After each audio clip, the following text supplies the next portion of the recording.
So hey guys and welcome back to our channel. तो भाई आज आप लोगों के सामने खड़ी है सिट्रॉन C3 और भाई ये कौन सा वेरिएंट है और किस भाई की ये गाड़ी है मैं आपको सब बताऊंगा। उससे पहले मैंने इसकी जो वीडियो बनाई थी ना वो देख लेना, जो शोरूम वीडियो थी। अभी फिलहाल के लिए हम ओनरशिप रिव्यू लेकर आए हैं। तो इसका क्या ओनरशिप रहता है, मतलब पॉजिटिव्स क्या रहते हैं और नेगेटिव्स क्या रहते हैं, ये रियल में ओनर ही बता सकता है। ठीक है, तो जो ओनर रिव्यू शेयर करेंगे ना अपना, हम वो बताते हैं आपको।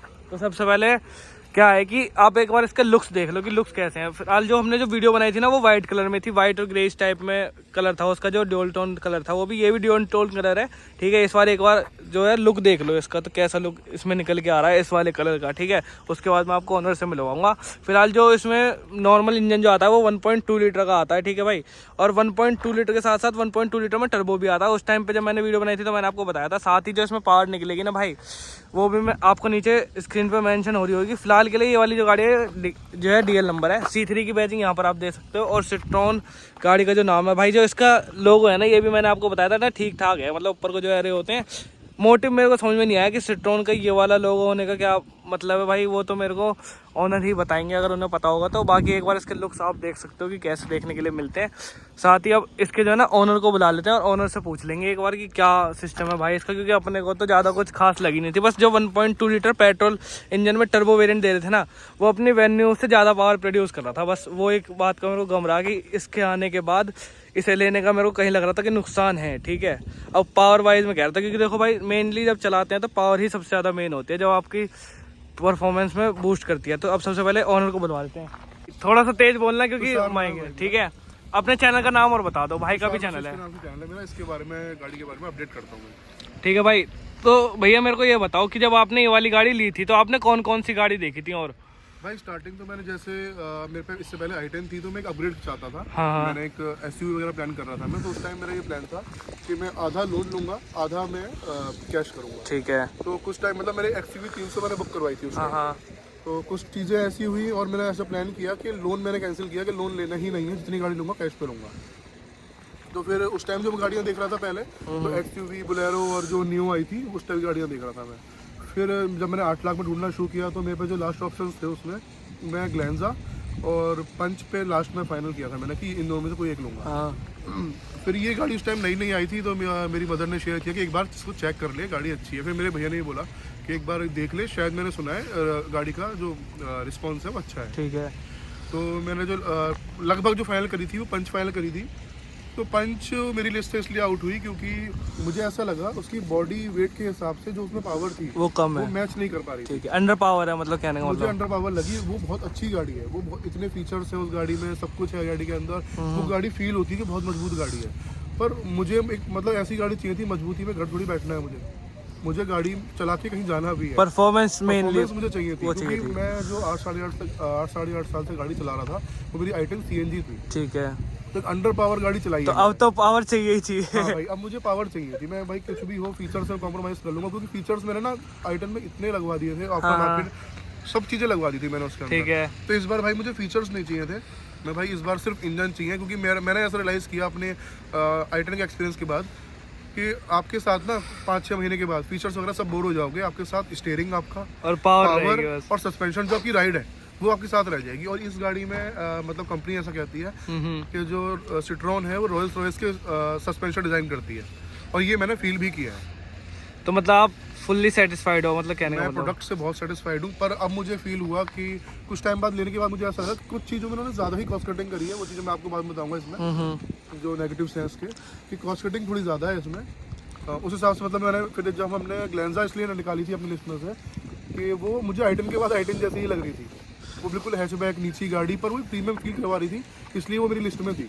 प्रीमियम थी, रिफाइंड इंजन था, उसका स्टीयरिंग का रिस्पॉन्स उसका गाड़ी का बहुत ही अच्छा था। अब मेरे को एक चीज और बताओ, ये 1.2 NA में है। हाँ। तो इसी में आपको टर्बो भी मिल रहा था, 1 लाख रुपए शायद उसका एक्स्ट्रा जा रहा था। तो आपको इसमें फायदा लगा था या उसमें फायदा लगा? भाई फायदे वाली बात ये है क्योंकि आपको बेसिकली परफॉर्मेंस चाहिए थी ना, टर्बो में इससे बेहतर प्रमोशन मिलती। बिल्कुल सही बात है, उसमें अच्छी परफॉर्मेंस मिलती है और वो टर्बो इंजन है भी बहुत अच्छा। हाँ, पर अगर मेरे हिसाब से देखा जाए 8 लाख रुपए में मुझे यही लग रहा था कि भाई 8 लाख रुपए को ये 8 लाख रुपए को फीचर्स मुझे कम दे रहा है। हाँ। लेकिन मैं सिर्फ उसको पावर की वजह से ले रहा था। अगर इसमें मैं 1-1.5 लाख रुपए और जोड़ूं तो मेरे पास ऑलरेडी फिर मुझे लोन लेना पड़ता। ये मैंने कैश लिया है तो लोन लेना, मुझे 1.5 लाख ही लोन लेना है।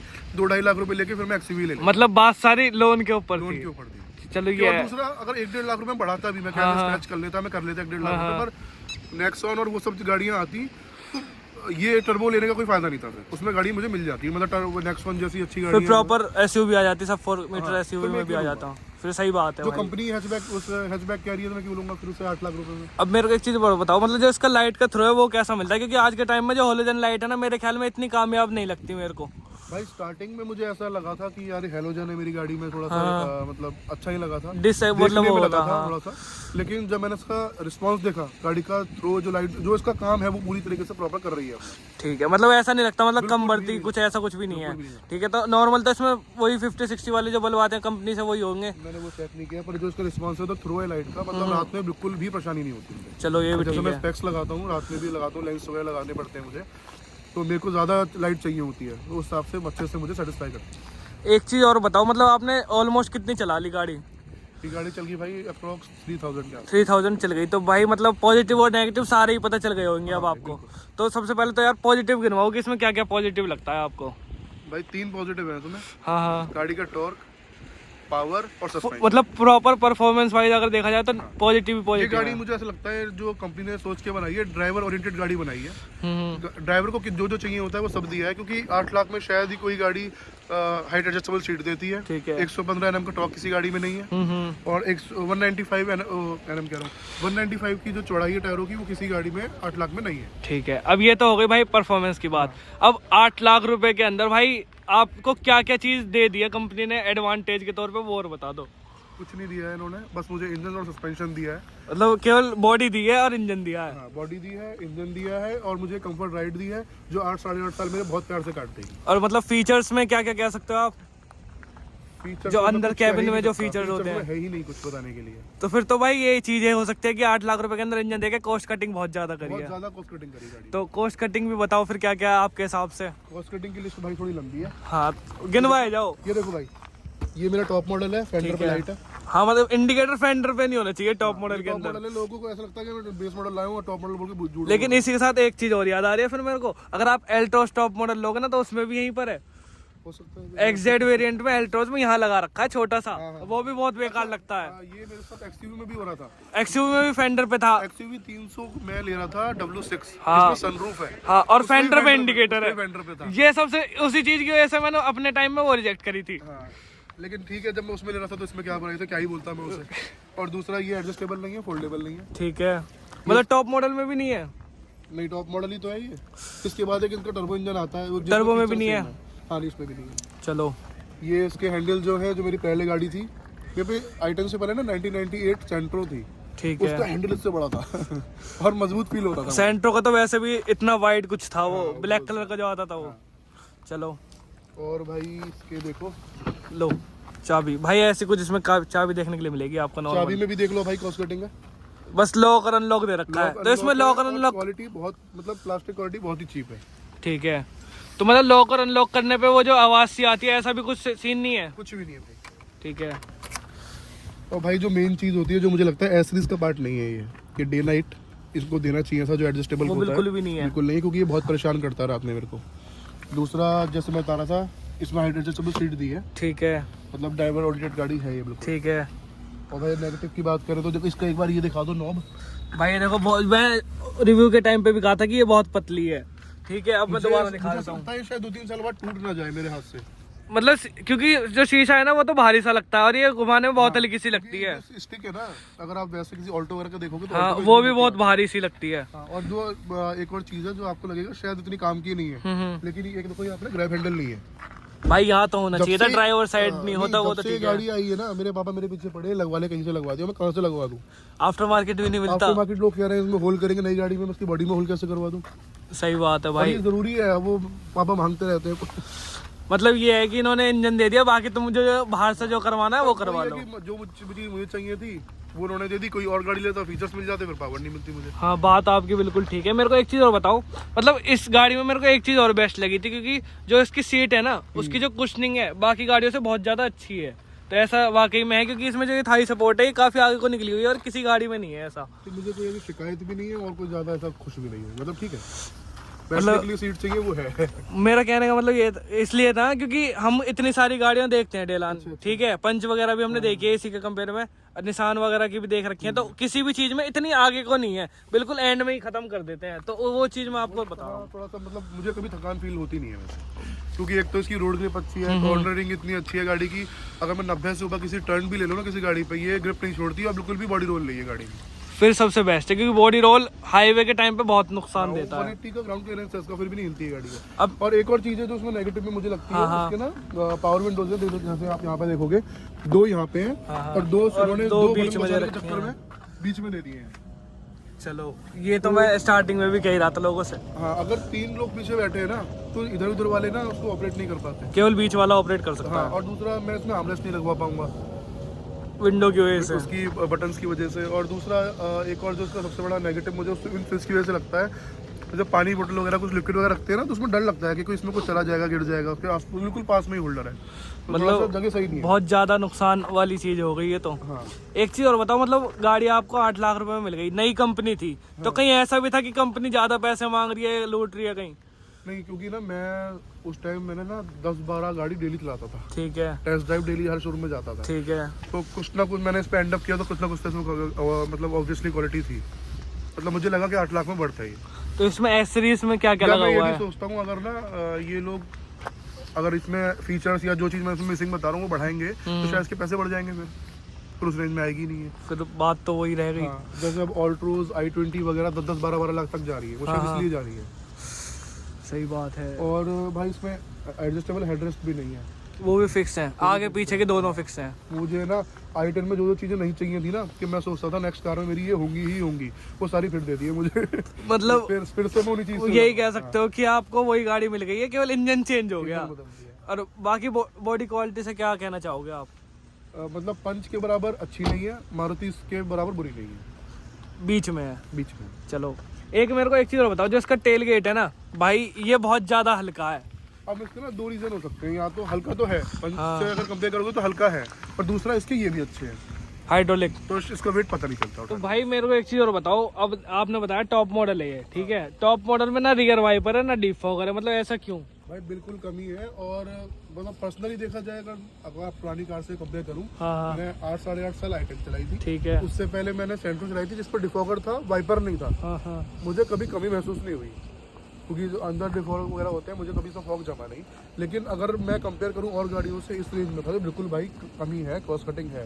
मतलब आज की बात कर लो तो आज बहुत ज्यादा कोहरा था जब सुबह हम आए थे, हाँ। तो ऐसा लगा कि हाँ मतलब होना चाहिए था। मेरी गाड़ी में आज भी कोहरा नहीं जमा, तो मतलब क्या सीन है, मतलब जिसमें डीप फॉगर होता है उसी में जमता है क्या? नहीं, ये हो सकता है कि भाई मैं उस हिसाब से एडजस्ट करके रखता हूँ चीज़ों को। हाँ ये बात कह हिल्स सकते में हो। भी मेरे को कभी फॉग की दिक्कत नहीं हुई, मतलब ऐसा नहीं हुआ कि कभी फॉग जमा भाई हो। कमी है, बिल्कुल क्रॉस कटिंग है, होना चाहिए गाड़ी में, पर मेरे लिए पर्सनली जरूरत नहीं है। चलो मतलब और लोगों के लिए होना चाहिए, मतलब ये कंपनी को सुधार करना ही चाहिए, ये थोड़ी थोड़ी चीजें ऐसी मैं हैं। ऐड करना चाहूंगा, हाँ आजकल कंपनी ने क्या करना शुरू कर दिया है, रिवर्स लाइट में सिर्फ एक साइड देते हैं, हाँ और इधर नहीं होती है। हाँ, और ये भी मैंने लेने के बाद नोटिस किया इसमें नहीं है भाई, ये मुझे ऐसा लगता है ये एस्ट्रिस का पार्ट नहीं है, क्योंकि जब हम बैक करते हैं ना तो यहाँ से एक रोशनी सी होती है वाइट से, तो हमें आसानी से बैक कर सकते हैं हम, तो भाई वो चीज़ मुझे मिसिंग लगती है। अगर देना भी तो उधर नहीं, इधर दे दो भाई। बहुत सारी गाड़ियों में आप एक टिगोर बार ले लो, कितना ही बचा टिगोर लिया। में भी नीचे ही रहती है, ठीक है, और एक ही दे देते हैं, वो 2 होनी चाहिए भाई, रिवर्स और का आसान कोई है। सॉकेट भी नहीं दे रखा जिससे बाद में आप लगवा हाँ, वो सको, बिल्कुल ही बंद है। बिल्कुल प्लेन बंद कर रखा है, हाँ, ठीक है। और एक चीज और बताओ मेरे को, इसमें रियर कैमरा है? कैमरा भाई इसमें नहीं है, इतनी बड़ी स्क्रीन दे दी है 10 इंच की इसमें, जो मुझे नहीं चाहिए थी पर्सनली। मुझे ना फिजिकल बटन चाहिए होते हैं, हाँ, हाँ। जैसे अगर आप ड्राइव कर रहे हो कोई, इजी टू एसेस रहे। हाँ, कि एकदम ना आप इसको म्यूट नहीं कर सकते, वॉल्यूम डाउन के बटन दे रखे हैं, पर आप उसको कब तक दबाते रहोगे बैठे हुए, एकदम आपको कम तो करना पड़ेगा, मतलब म्यूट का बटन नहीं है। स्लाइडिंग वाला भी है इसमें, शायद वो स्लाइड होकर होता है या फिर बटन सही है? टच है, उसे ऐसे कैसे टच करोगे आप? अब चलती गाड़ी में कैसे देखेंगे वो? वैसे तो आपने इतने फीचर दे दिए हैं कि आपके जब ऑटो एंड्रॉइड ऑटो में कनेक्ट होती है गाड़ी, तो आप फोन यूज नहीं कर सकते सेफ्टी रीजन की वजह से, और उसको यूज कर लें ऐसे करके, तो वही प्रॉब्लम है ना। और दूसरा कैमरा इन्होंने मुझे बोला है एस सीरीज का पार्ट है, वो आप लगवा सकते हो, उस टाइम क्यूसी में था, अब पास हो गया है वो, तो अप्रोक्स 3000 साढ़े 3000 के आसपास का कैमरा है इसका। तो आपने उसकी क्वालिटी वगैरह गाइडलाइंस भी आती हैं, फिर तो भाई ये आपके हिसाब से क्या है, मतलब इफेक्टिव है या नहीं है? मेरे हिसाब से इफेक्टिव है, क्योंकि ना जो कंपनियां गाड़ी के साथ देती है बेकार चला के दे देती हैं, हाँ। इन्होंने ऑप्शन दे दिया अच्छा वाला है, लगवाना लगवाओ, नहीं लगवाना मत लगवाओ।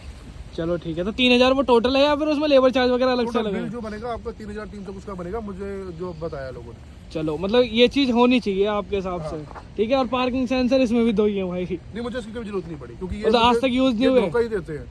गाड़ी इतनी दूर होती है, पीछे से ये बीप करना शुरू कर देते हैं, गाड़ी बहुत दूर होती है। मेरे को तो उसमें काफी इफेक्टिव लगे, मैंने कहा ठीक है, मुझे कभी जरूरत नहीं पड़ी, क्योंकि पुल गार्ड लगवा लेते हैं गाड़ी लोग। में मुझे रिवर्स का जो कैमरा होता है, मुझे मैं वो भी यूज नहीं करता, क्योंकि मेरा उसमें सर घूमता है जब गाड़ी उल्टी चल रही होती है, तो मुझे भाई सेंसर कैमरे चाहिए नहीं होते। चलो भाई, मतलब ये सारी चीजें भी ठीक है। हाँ। और इसमें जो आप बता रहे थे पार्शलिटी तो कंपनी वालों ने दी होगी खुद। जो इसमें एक एस सीरीज में पार्ट बताया था उन्होंने लास्ट टाइम में मेरे को, जो इंजन होता है, इंजन बे के नीचे एक सीट लगती है, वो मैंने लगवाया है। तो उसकी क्या कॉस्टिंग बताई होगी कंपनी ने आपको लगभग? अब मैं एसरीज की बात करूँ तो इसमें काफी एसरीज मैंने बाद में लगवाई थी। मतलब उन्होंने ये कहा था कि उन्होंने कोई फोर्स नहीं किया, जैसे महिंद्रा वाले करते हैं कि आपको इतनी एसरीज लेनी ही लेनी है। उन्होंने ऐसा फोर्स नहीं किया मुझे, पर उन्होंने मुझे ऑप्शन दिया था कि अगर ये चीजें लोगे तो हमारे पास एक ये जो गाड़ी है खड़ी हुई है वो आपको दे देंगे हम। तो वो चीजें इसमें ऐड थी, जैसे इंजन गार्ड तो मैंने लगवाया था, वो कोई इसमें वो नहीं था। ठीक है। तो इसमें एक जो इसका ड्यूल टोन कलर है, इसमें ग्रे जो ऊपर है, ये 15,000 रुपये का इसमें एक्स्ट्रा लगा है। और ये जो बॉडी क्लैडिंग है ब्लैक कलर की पूरी गाड़ी में, ये 17,000 रुपये का ये है इसमें। और फॉगलैम्प्स इसमें टॉप मॉडल में फॉगलैम्प्स नहीं आते हैं, वो लगवाए हैं। एक और मुझे इसमें शिकायत है, फॉगलैम्प्स का बटन आप एक बार ना खुद दबा के देखो, फॉगलैम्प बटन है भाई ये तो ऑलरेडी ऐसे लग रहा है कि जैसे खत्म सा हो गया हो, क्योंकि बहुत लो क्वालिटी दे रखी है, देख रहे हो ना, ये हिल भी रहा है बहुत ज्यादा। हाँ, थोड़ा सा मतलब ये बाद में लगाया, जल्दबाजी में लगाया, पता नहीं। तो एक शिकायत तो और है मेरे को इसमें। हाँ। मेरे को ये शिकायत है कि जैसे नॉर्मल कंपनी जो है मड फ्लैप देती है, इन्होंने मड फ्लैप नहीं दे रखे।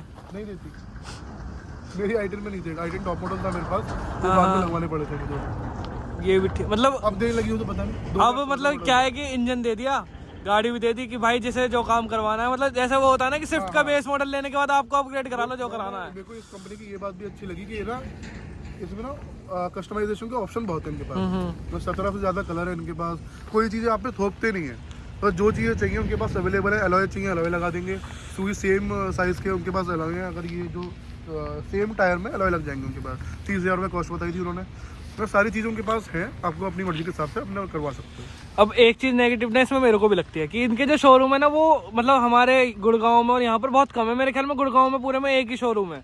हाँ, मैंने नराड़ा से ली थी गाड़ी। तो मतलब शोरूम फीडबैक क्या है आपका शोरूम से लेके? सर्विस कहाँ पे कितनी दूर ले जानी पड़ती है सर्विस के लिए आपको? तो सर्विस भाई इसकी हुई नहीं है, मैं वेट कर रहा हूँ कि सर्विस मेरी कर दो। क्यों, मतलब वेट क्यों करना पड़ रहा है? क्योंकि नॉर्मल शोरूम में जाके हो जाती है सर्विस, तो वेट का क्या रीजन है? क्योंकि मैंने ना उनसे पहले ही बोल दिया था, नारायण शोरूम है आपका। हाँ, मैं आज डिलीवरी लेके जा रहा हूँ, मुझे दोबारा ना आना पड़े। हाँ, मतलब अपने हिसाब से वो शेड्यूल करके खुद बुलाएं। हाँ, मतलब बुलाए नहीं, उनके पास एक सर्विस है, सर्विस ऑन व्हील्स, जिसमें ट्रक में सब कुछ लेके आते हैं और वो घर पे ही सर्विस होती है। तो भाई ये चीज तो काफी अच्छी लग रही है, मतलब उसके एक्स्ट्रा चार्ज भी है। मुझे भी बहुत अच्छी लगी थी, और मुझे कोई डर नहीं था कि यार नई कंपनी तो क्या हुआ, ऐसी सर्विस दे रही है, क्या प्रॉब्लम है। लेकिन अब मुझे थोड़ा डर लगने लगा इन चीज़ों से, क्योंकि अभी जब इसकी 1800 के करीब चली थी, 2000 में सर्विस होती है इसकी। 1800 में गाड़ी चली थी, इन्होंने ना मेरे ग्रुप बनाया था, मेरे नाम से ग्रुप बनाया था, जिसमें अपर हायरार्की से लेके लोअर हायरार्की तक सारे लोग स्टाफ में ऐड थे। ठीक है, उसमें मैंने फोटो डाली कि 1800 गाड़ी चल चुकी है, अब मेरी गाड़ी की सर्विस अरेंज करवा दो। तो भाई वहाँ से फ़ोन आया कि सर, मैंने उसमें एक और चीज़ मेंशन करी थी, इसमें ना एक मीटर में साइन आ रहा है एक, ठीक है, सर्विस टाइप का साइन है, कि वो साइन आ रहा है वो किस चीज़ का है। तो उन्होंने बोला वो सर्विस का साइन है, आपका सॉफ्टवेयर अपडेट होगा। तो उस जो मैम थी वहाँ से जो फ़ोन आया था, उन्होंने बोला सर्विस तो सर आपकी सर्विस ऑन व्हील्स हो जाएगी घर पे, वो साइन हटवाने के लिए आपको नारायण आना पड़ेगा, सॉफ्टवेयर अपडेट होगा। तो फिर फ्री सर्विस का बात की हुई मेरी भाई। तो फिर तो उन्होंने कहा तो तेल ही लग जाएगा भाई, 1000-2000 का तो मेरा तेल लग जाएगा। वही तो, आप घर पे सर्विस क्यों दे रहे हो? आप ट्रक भेज सकते हो, एक बंदे के साथ लैपटॉप नहीं भेज सकते। पर मैं उनको बुरा नहीं बोलूँगा, क्योंकि अभी काफ़ी मेरी हेल्प भी कर रहे हैं वो। मैंने चीज़ को मतलब किसी चीज़ को मना नहीं करते यार, देखो मेरे हिसाब से वो भी इंसान ही है, वो भी अपनी जॉब ही कर रहे हैं। मतलब सुनवाई है अच्छी खासी, भेड़ चाल में नहीं है, मतलब मामला है, वो कोशिश कर रहे हैं। चलो अभी कस्टमर कम है ना, तो फीडबैक काफी ज्यादा अच्छा लोगों का। मतलब अभी जैसे जैसे गाड़ी बढ़ेंगी, गाड़ी चल गई है, अभी तक वो अरेंज ही कर रहे हैं। 1800 मैंने किया था, 2-3 फोटो भेज चुका हूँ, 3100 गाड़ी चल चुकी है, अभी भी वो अरेंज कर रहे हैं। मैंने बोला मुझे भी ना 12 तारीख को मतलब हिल स्टेशन वगैरह निकलना है, कम से कम 1500 के आसपास गाड़ी चलेगी। उससे पहले मैं चाह रहा हूँ गाड़ी की सर्विस करवा लूँ। तो वो कह रहे हैं कि अभी हमारे ट्रक का जनरेटर खराब हो गया है, कभी कुछ हो गया है, करवा देंगे, हो जाएगा, लेकिन अभी हो नहीं रहा है। मतलब अभी टाली में चल रहा है मामला। शिकायत नहीं है, क्योंकि वो भी इंसान है, जॉब कर रहे हैं, और कंपनी की तरह ये तो नहीं बोला नहीं होगा, कम से कम दिलासा तो दे रहे हैं। हाँ, ये नहीं है कि एकदम से मना कर रहे हैं। मतलब काफ़ी हेल्पफुल है। जब भी फ़ोन करता हूँ, अगर उनसे उनके हाथ में चीज़ नहीं होती तो किसी और का नंबर दे देते हैं कि वो मुझे फ़ोन करते हैं, लेकिन करते रहते हैं, कोशिश कर रहे हैं बस। और भाई कुछ बताना चाहोगे इस गाड़ी के बारे में, मतलब एक बेस्ट चीज़ बता दो एक आधी कोई भी, परफॉर्मेंस से अलग हटके। कुछ नहीं है इसमें, परफॉर्मेंस से अलग हटके इसमें कुछ नहीं है। मुझे जो गाड़ी, जिसलिए मैंने गाड़ी ली थी, वो आपको मिल रही है। पावर, राइड, सस्पेंशन जो थे उसकी, वो गाड़ी मुझे डिलीवर कर रही है और वही चाहिए था मुझे। ठीक है भाई, धन्यवाद आपका चैनल में आने के लिए। भाई के चैनल को सब्सक्राइब कर देना। भाई चैनल का नाम और बता दो एक बार। के नाम से भाई चैनल है। मैं इस गाड़ी का सब कुछ अपडेट करता हूँ और जल्दी ही इस गाड़ी को लेके मैं लद्दाख वगैरह जाने वाला हूँ। तो लद्दाख की ट्रिप भी आएंगी। बिल्कुल भाई। ठीक है, तो बर्फ में जैसा फीडबैक रहेगा ना जरूर बताना कस्टमर को, क्योंकि सबसे मेन वही होता है। क्योंकि आजकल जो मतलब मनाली में खूब दब के बर्फ पड़ रही है, ठीक है, और एक्सीडेंट भी खूब दब के हो रहे हैं। सबसे बड़ा रिस्क वही रहता है बस बर्फ में ले जाने का। ठीक है भाई, तो चैनल में आप आने के लिए बहुत बहुत धन्यवाद। वीडियो अच्छी लगे तो वीडियो को लाइक करो, चैनल को सब्सक्राइब करो। Take care and bye bye. लंबी